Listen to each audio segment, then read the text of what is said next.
Guys, jadi ini tuh jam 7.17. Ini aku udah persiapan mau tidur. Soalnya ngantuk banget. Besok masuk pagi karena besok itu Senin dan sekarang Minggu gitu ya. Jadi aku mau tidur dari awal biar nggak ngantuk nanti di sekolah. Oke, see you. Sampai nanti pagi ya. Assalamualaikum. Alhamdulillahirabbil alamin. Ini aku udah bangun di pagi harinya. Aku mau sholat qobliyah subuh dulu 2 rakaat.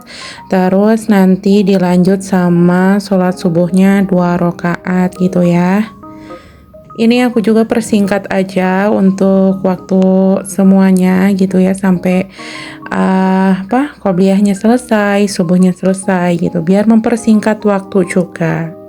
Nah ini setelah subuh aku nyempetin waktu dulu buat baca Quran gitu sebelum berkegiatan. Tapi kalau misalkan aku nggak sempet abis subuh itu, biasanya aku di sela-sela break time pas di sekolah, atau aku juga pindahin waktunya ke waktu setelah maghrib gitu ya.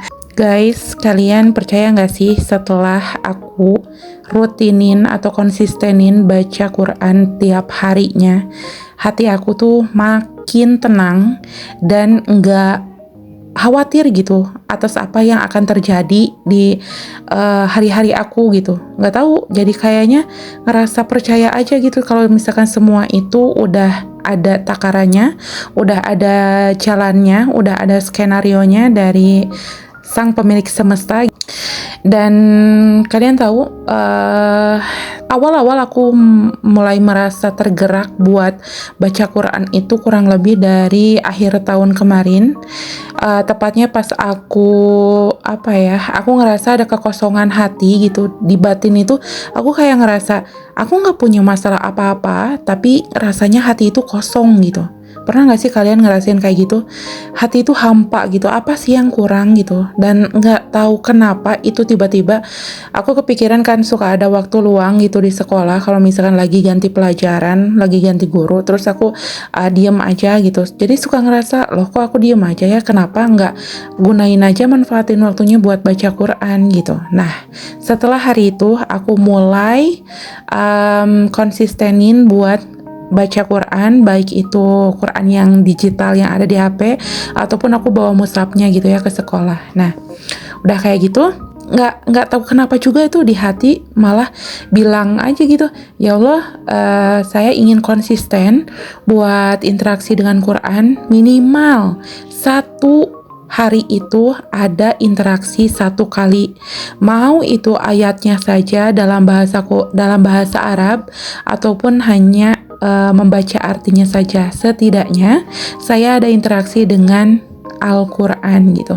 Dan ya Allah, buat saya gelisah ketika saya belum menunaikan ibadah gitu, baik itu sholat ataupun saat belum membaca Al-Quran. Dan mungkin kalian gak percaya, atau mungkin kalian juga percaya gitu ya, yang sudah merasakan hal yang sama. Ketika sudah terucap itu, walaupun enggak terucap secara lisan gitu ya, dalam hati ketika habis sholat gitu, dan itu tuh tiba-tiba gitu, pengen doa kayak gitu tuh kayak tiba-tiba aja. Jadi setelah mendoa kayak gitu, alhamdulillah semua dilancarkan. Dan iya, sekarang aku ngerasain kalau misalkan aku belum ada interaksi dengan Quran dalam 1 hari, itu ngerasanya aku masih ada hutang yang belum terbayarkan. Tapi ketika sudah membaca Quran, itu rasanya udah oke, kewajiban aku gitu ya udah terlaksana nih gitu. Walaupun misalkan ya Quran juga kan nggak wajib gitu ya dibaca misalkan sehari-hari. Kan kalau wajib itu kalau kita nggak ngelaksain dosa kan. Ya menurut aku sih kalau misalkan nggak baca juga nggak dosa, tapi lebih baik dibaca dan kita lebih baik berinteraksi kepada Quran gitu. Karena apa? Karena aku tuh ngerasa kalau misalkan ketika kita membaca Quran, walaupun kita tidak mengerti apa isinya, atau ketika kita membaca Arabnya tapi kita tidak mengerti apa bahasa Indonesianya, setidaknya ada perasaan bahwa kita itu sedang dituntun nih sama yang pemilik semesta, sama Allah. Kita sedang dituntun menjadi orang yang lebih baik, dan itu sebaik-baiknya apa ya, menurut aku kayak rejeki juga gitu ya. Rejeki itu kan bukan dilihat saja dari uang yang datang kepada kita. Rejeki itu banyak bentuknya, dan salah satunya itu apa? Nikmat beribadah. Dan ya alhamdulillah, aku ngerasanya makin tenang menjalani hidup, dan makin berserah aja gitu. Apapun takdir itu yang terbaik dari Allah. Karena apa? Karena Allah itu menyayangi kita lebih dari orang tua kita. Bukankah kita sudah tahu bahwa Allah itu sesuai dengan prasangka kita? Ketika kita berprasangka baik pada Allah, maka hal-hal yang baik akan datang kepada kita. Dan ketika kita berpikir buruk terhadap Allah, maka hal-hal buruklah yang akan datang kepada kita. Jadi teruslah berbaik sangka walau kita tak pernah tahu apa yang sudah Allah rencanakan untuk kita. Dan seperti biasa, sebelum melanjutkan untuk mandi, aku bersih-bersih dulu kamar, rapiin dulu kasur, karena seperti kita ketahui kalau kebersihan itu sebagian dari dari iman.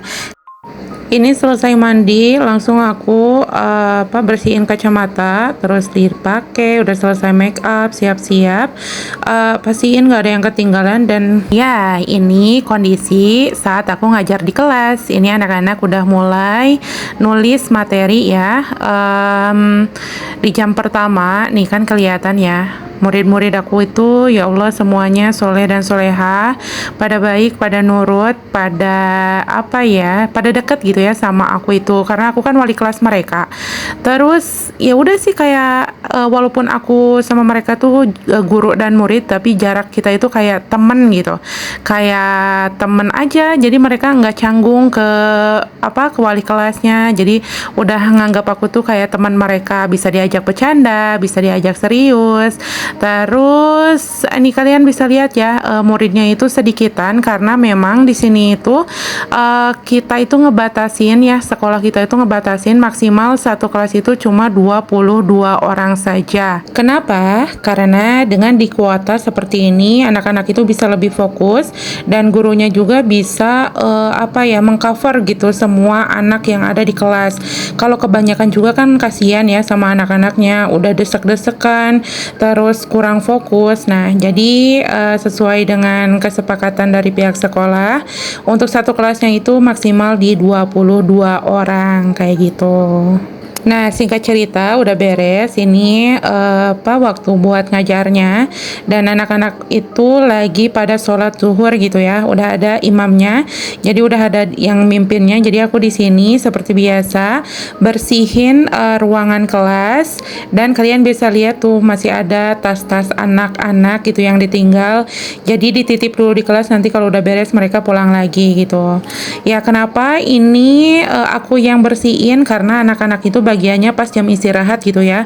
Ya kalian tahu lah ya, kalau misalkan anak-anak gitu nyapu nggak akan bersih gitu ya, walaupun mereka udah rombongan gitu nyapunya.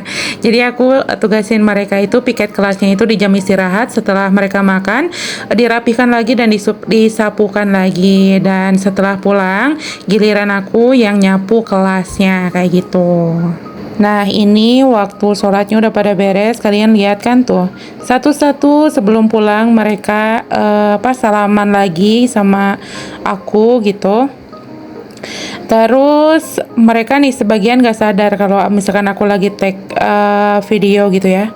Jadi kelihatan santai, terus pada ngambil tasnya, sampai akhirnya ada salah satu anak yang sadar bahwa misalkan aku ini lagi tag video gitu. Ibu ini lagi ngambil video ya, katanya tuh.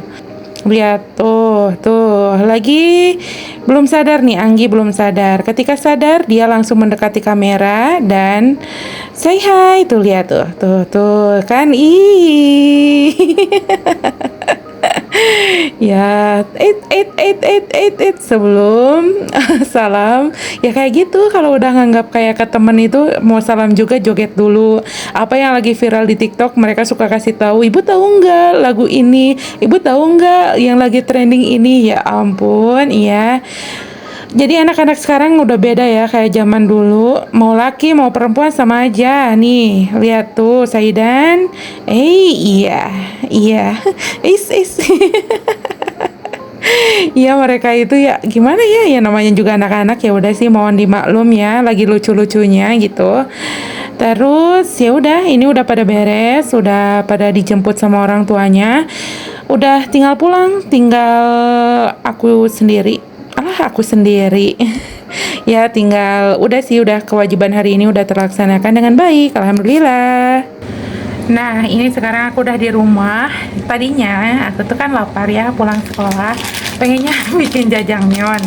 Cuma karena pas aku ke dapur lihat ada nasi sama si mama udah masak ayam serundeng. Jadi aku makan aja.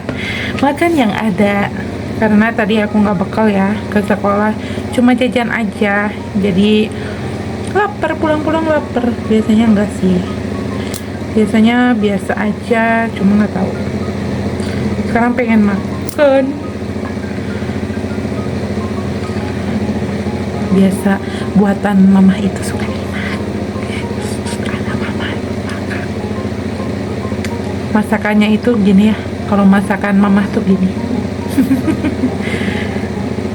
Bismillahirrahmanirrahim.